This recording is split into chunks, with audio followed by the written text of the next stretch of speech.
But unfortunately, I found out I wasn't going to receive an offer. What is up, my lads and lassies? So I actually got a fantastic comment on one of my last videos that was basically asking me about my personal experience being a computer science major and internships and how I prepared for them and how I got them. So I thought that would make a good idea for a video, and that's basically what we're going to be talking about. I really enjoy giving advice to you guys, and hopefully, you know, relieving some stresses that you may have. So if you have any questions for me, again, you can just put them in the little comments section down below. So I almost just re-recorded this entire thing because I realized that the microphone that was plugged in wasn't the correct microphone. So I hope my voice doesn't sound too strange. But as of recording this, I actually graduate tomorrow, which is weird. So by the time you probably see this, I will be a UCSD alumni. So if you have any specific questions about that, feel free to comment them down below and I'll answer them best that I can. And also, if you were thinking about getting your boy maybe a little graduation gift, you know, I think hitting that like and subscribe button would be more than enough, and my heart would be very happy, and I love you guys. Also, I want to make the quick disclaimer that my major is actually mathematics-computer science, not just pure computer science, so I end up taking a lot of math classes anyway. So if you are interested in math classes and maybe not computer science classes, feel free to comment them down below and I'll try to answer your questions as well. So in order to address the things I want to talk about in sort of an efficient manner, I'm going to have time links in the description below, such that you can hop around if you're only interested in one specific topic. But the things I'm going to be talking about today are why I decided to become a mathematics-computer science major, challenges that I faced throughout my college career,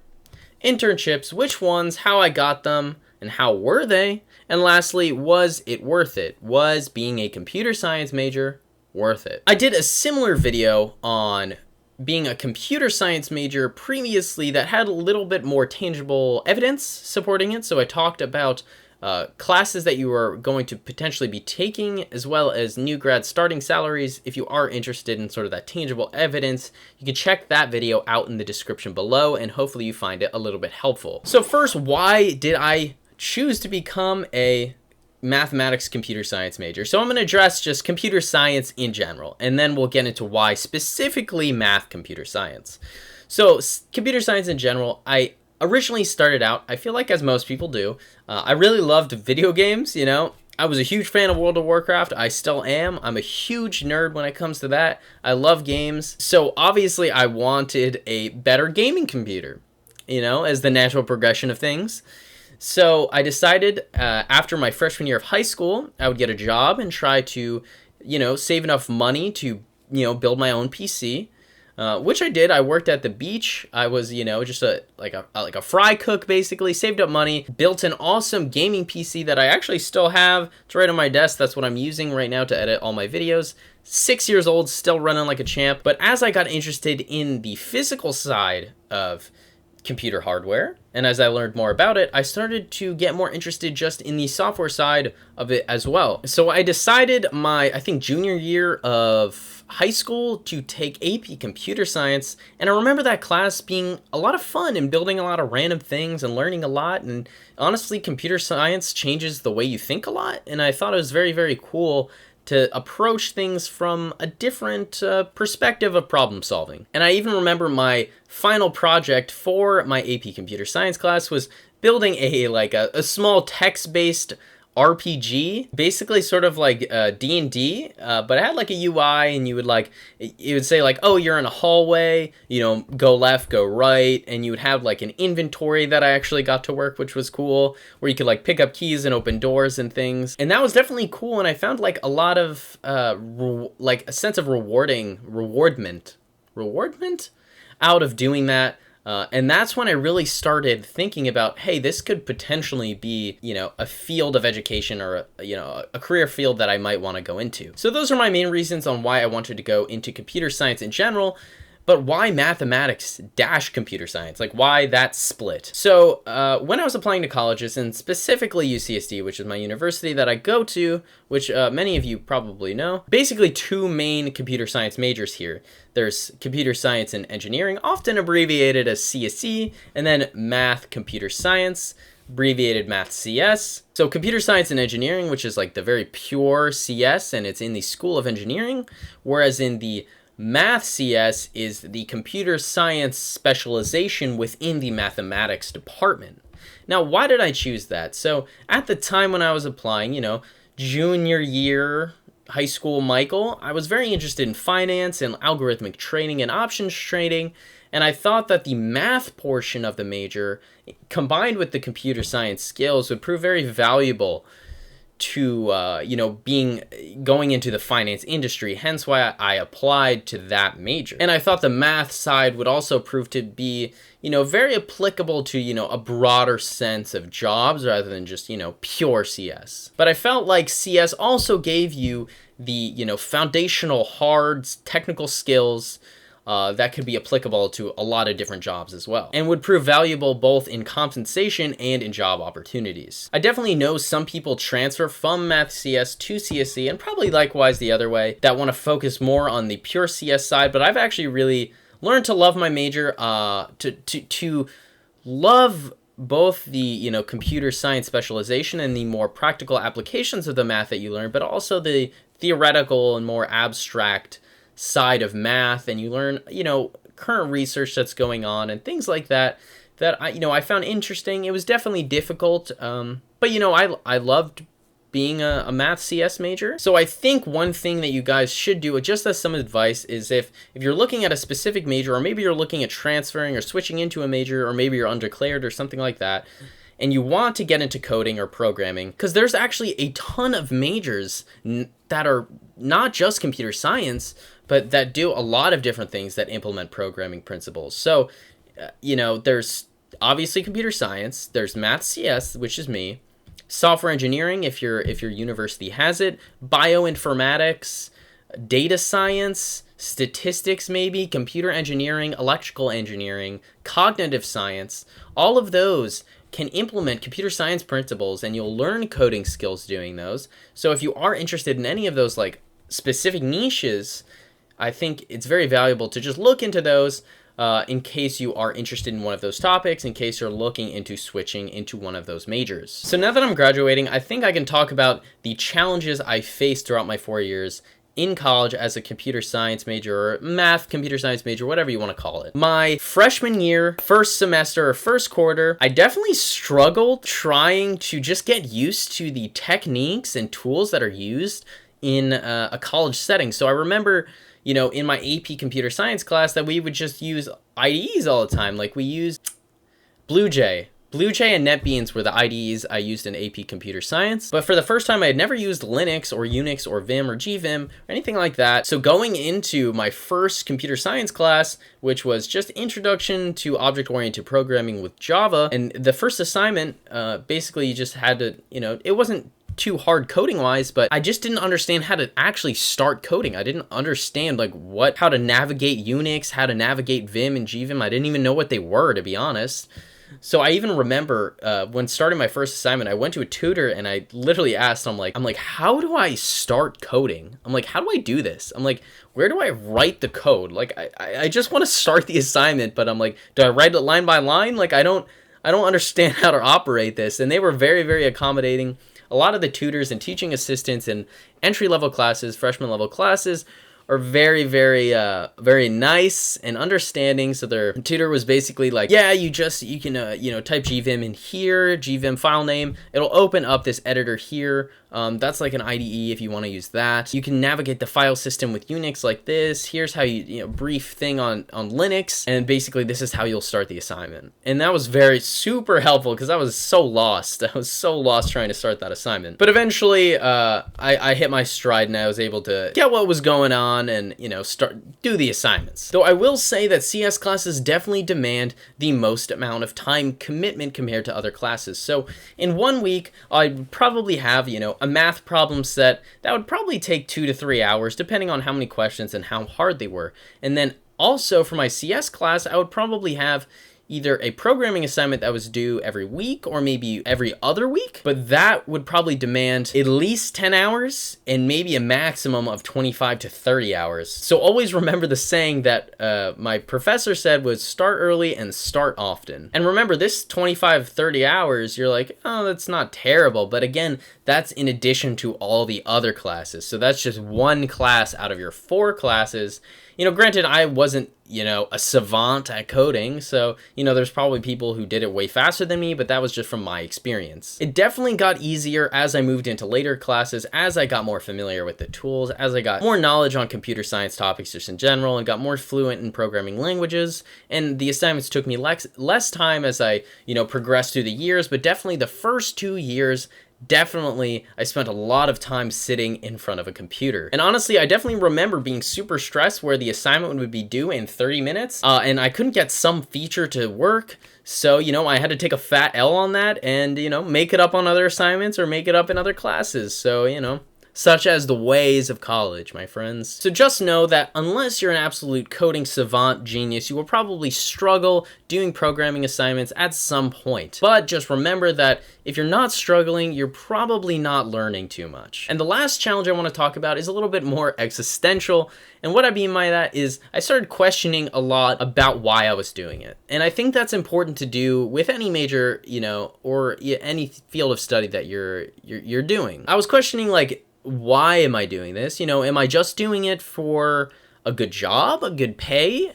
Will I even be good enough for it? Is this something I'd want to do as a career?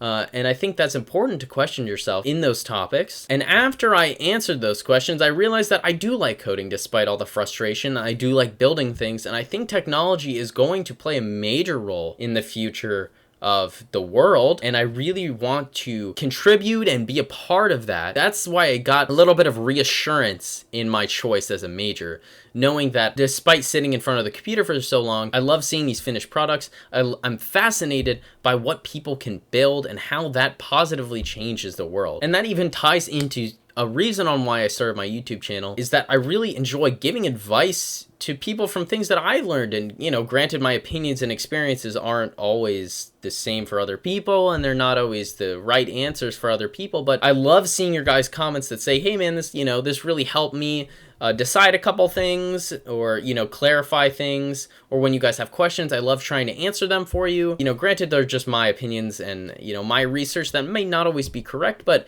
as long as, you know, someone finds some value and some advice helpful, it really makes this whole YouTube thing, you know, of editing videos and stuff way more rewarding if you guys actually find that it's useful and hopefully like a little bit entertaining. Like, hopefully I'm not annoying, even though my voice might sound a little bit scratchy right now. And additionally, more reassurance that I found was that there's so many different fields of computer science that you can think about. So I thought, like, maybe if I don't like one specific job that I do, that there's probably some job in the computer science field that I will like. So let's say I got into some like web development job and I didn't like it. I do like web development, but let's just say I didn't like it. But that doesn't mean that all computer science is web development. Hardly from the truth. I can move to a different field, like do, you know, AI or AR or maybe like data analysis. Or maybe if I really like video games and get into video game development. So there's so many things where it's like if you don't like one field that you're in,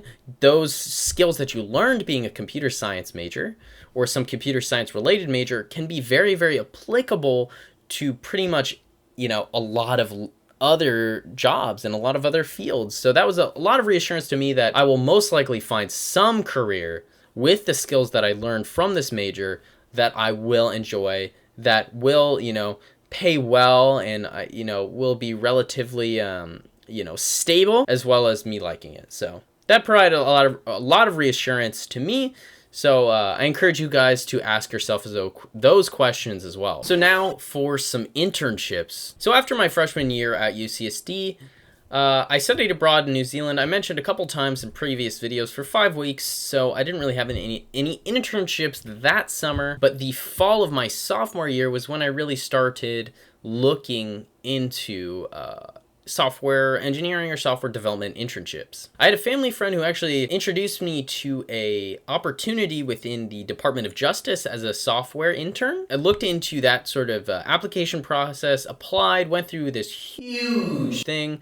I won't get into the specifics now, but I was fortunate enough to receive an offer and get accepted into that opportunity. So the summer after my sophomore year, moved to Virginia to work in Washington, D.C. with the Department of Justice as a software development intern. Now, for those wondering, I didn't really have any technical questions. It was mostly behavioral interviews and questions on your character and integrity, because, Department of Justice makes sense. Yeah, I didn't have any, major technical questions or anything like that, which was good. I didn't really have too much experience with technical questions, so that was very, very fortunate. So through that internship, I gained a lot of knowledge on software development and just the processes that go into developing internal softwares and working with a team and things like that. Things you'd get from like a beginner internship. Super valuable, and I'm very, very glad that I had that opportunity. Additionally, the intern coordinators of that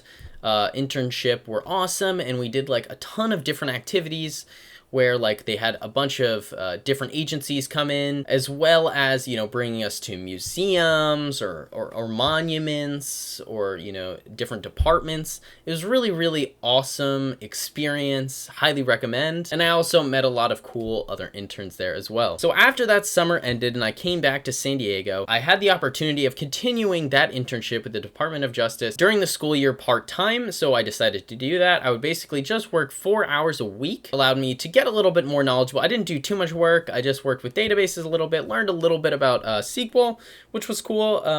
But it was nice just to have that, that internship experience for that long. And I worked there. So I basically had the full-time internship over the summer, and then ended that part-time internship that the next following May. So it was almost an entire year that I worked that internship. So then in my junior year, while I was working part-time as an intern for the Department of Justice, doing software stuff, as I mentioned, I started looking into some other opportunities. That process would go, I would apply to something online, and then either I would immediately get a HackerRank logic test or some like pre-recorded interview thing, or I just wouldn't hear back. But it was pretty much all for nothing. Like, I thought I did well in some HackerRanks and some video interviews and some logic tests, but I never really heard back from any company I applied to online. Sometimes they didn't do great. Sometimes I thought I did better. That would warrant maybe a phone interview, but tis the way of things. So then I decided to go to a career fair.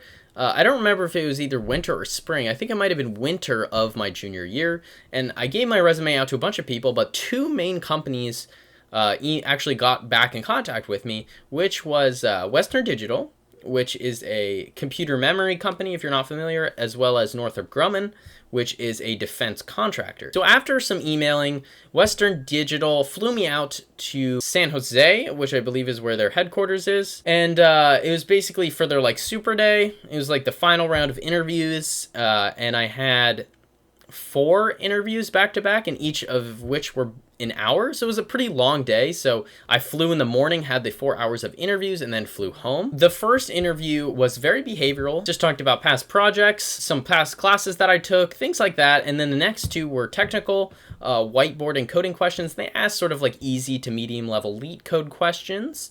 And then last one was also a behavioral interview. I felt like I did fairly well on them, and I walked out of the interviews feeling pretty confident in how I did.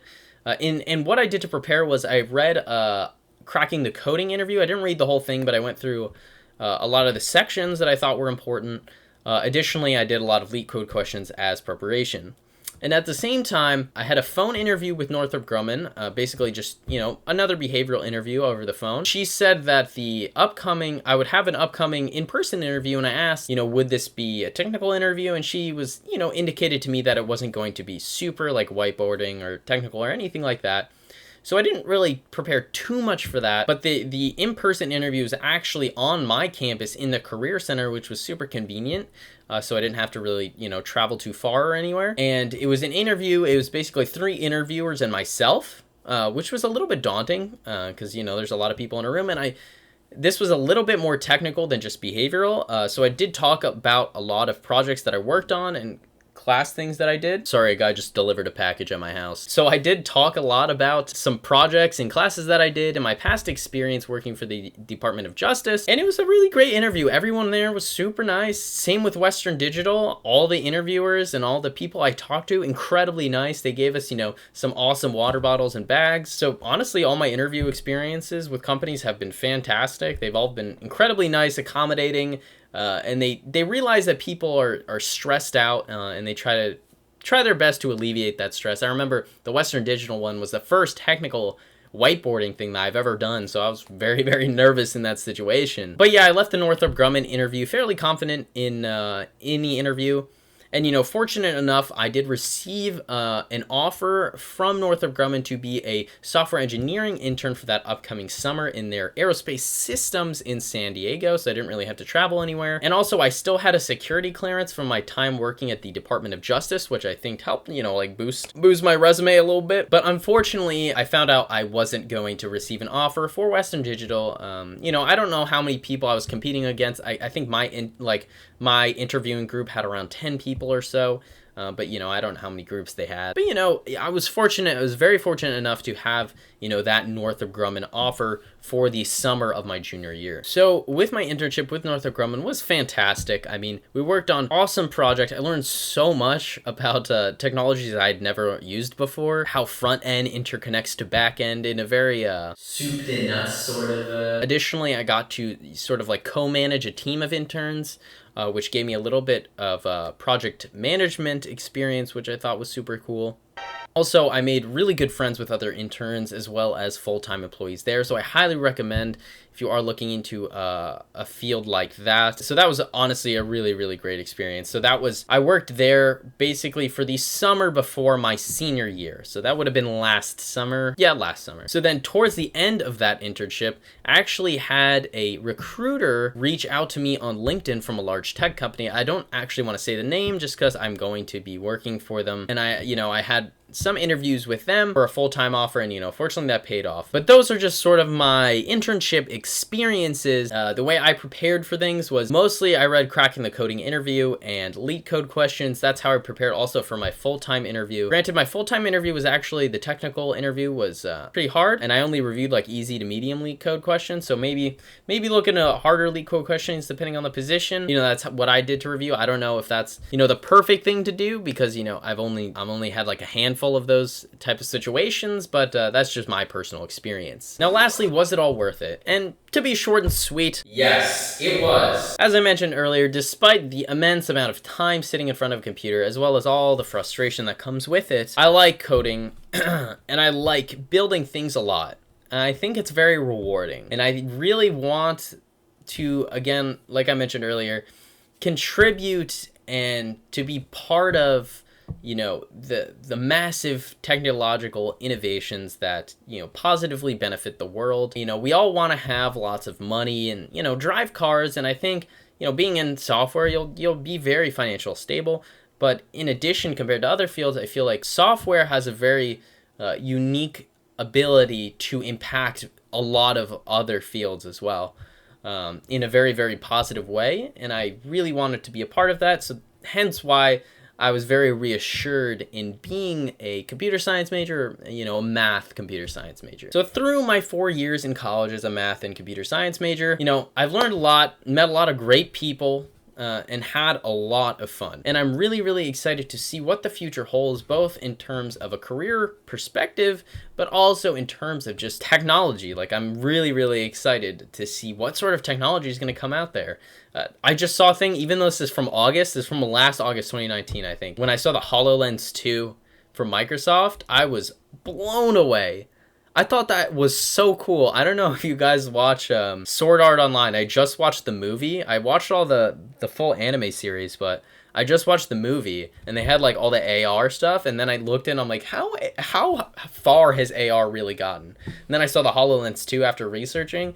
I think that is going to be so cool given some more years. Honestly, I'm really excited to get into the workforce and, get into those really, really developing fields. I think AI is going to be fantastic given, that it's responsibly used. I think VR is going to be awesome. When you're gauging, you're like, should you, major in computer science? And, you can always try it out and you can always switch. But I think it's very important to be passionate about whatever you're going to major in. That way you enjoy it the best that you can. So as you could probably see when I talk about AR or, some other topics, I start sounding a little bit passionate just because I'm absolutely fascinated by it. And I think it's really, really going to change some things, which makes me very excited. And it makes me excited and thankful that I'm a math CS major and that I can contribute in some way and be a part of something so cool. So those are my opinions and experiences on what it's like being a computer science major, a math computer science major. Again, if you have questions about math classes, I've taken a lot of them. So if you do have questions about math, you can ask me those too. I also have taken a lot of computer science classes, but if you have math questions, not many people ask me that, feel free to ask down in the comments below. Again, if you guys like the video, consider hitting that subscribe and like button. We just hit 300 subscribers. It's amazing. I love you guys. I love your guys' support. I love when you guys find the videos useful. I mean, that's why I create them. I create them so that people can find some sort of use out of them and generally advice, given the sometimes comedic videos I try to make, even though they're not the most popular or the most liked. I'm glad that my advice videos can prove somewhat helpful to people, whether you're in college, planning to go to college, out of college, that they can give you some sort of reassurance, some sort of, stress reliever a little bit to know that, you don't have to be a savant, because I definitely was not. So, I love you guys. Thank you again so much for the support. I'm still, I've almost reached 1 year on YouTube. I think my first video I released was in July, mid-July maybe, of 2019. So it's almost been a year. It's been fantastic. If you guys have any comments for me about how to improve content, I've been trying to do that. I'm still learning the whole YouTube game thing and things like that, and what's cool and what's not cool. I appreciate all the comments you guys leave me. Again, if you have any suggestions for videos like this video came from a suggestion, so shout out to that guy. I'll put your comment right here, and thanks for tuning in. And hope you guys find some value. Tune in next time for when I put on the nerve gear. That's a Sword Art Online reference in case anyone saw that. All right, bye-bye guys. See ya.